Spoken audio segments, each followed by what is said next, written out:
Kumaha hukumna istri anu nuju haid atanapi nuju junub neuk-teukan kuku atanapi motong rambut dina nalika nuju haid dina nalika nuju gaduh alusaneun kumaha hukumna.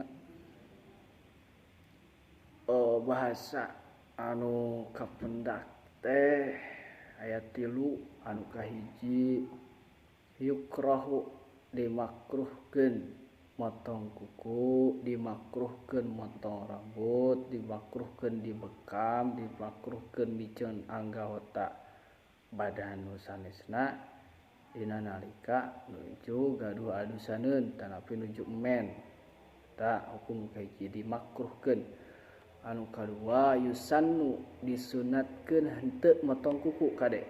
Sanes disunatkeun motong kuku tapi disunatkeun henteu motong kuku, disunatkeun henteu motong rambut, disunatkeun henteu dibekam.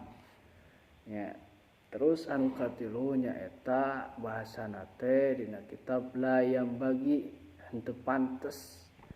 Henteu pantes pikeun hiji jalma anu keur haid, henteu pantes pikeun hiji jalma anu junub neuk-teukan kana kukuna, motong kana rambutna, dibekam jeung teu pantes. Naon sababna? Sabab saur Imam Ghazali dina kitab Ihyana sakur-sakur anggota badan anu dilesotkeun dina nalika urang nuju junub nuju haid eta bakal dibalikeun deui dina poe kiamah dina kaayaan keur junub keneh.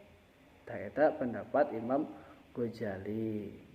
Jadi bahasa teh aya 3, hiji yukrahu dimakruhkeun, anu kadua yusannu disunatkeun henteu motong kuku, disunatkeun henteu motong rambut, anu katilu la yambagi henteu pantes. Tah kur eta unggul henteu deui kaharam mah. Henteu teh motong kuku haram henteu. Motong rambut haram henteu. Bahkan pami misal urang nuju haid terus si suami teh hoyong gaya rambut urang teh dirapihan deui. Lamun misalkeun teu dicumponan ka hoyongna, bakal marah, bakal ngamuk si suami teh, maka motong rambut eta wajib hukumna. Nya. Jadi teu sawios-wios. Terus kumaha cenah hukumna?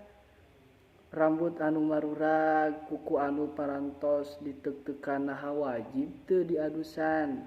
Jawabanana henteu, aya wajib mah.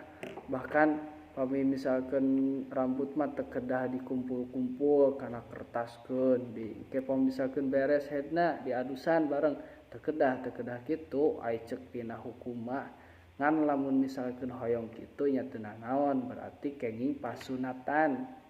Da ngumpulkeun rambut nu marurag kitu mah masing teu dikumpulkeun teu naon, teu doraka ieu, teu wajib ieu. Ngan lamun misalkeun ngadusan anu tadi nu marurag berarti hukumna kenging ganjaran sunat. Tah sapertos kitu.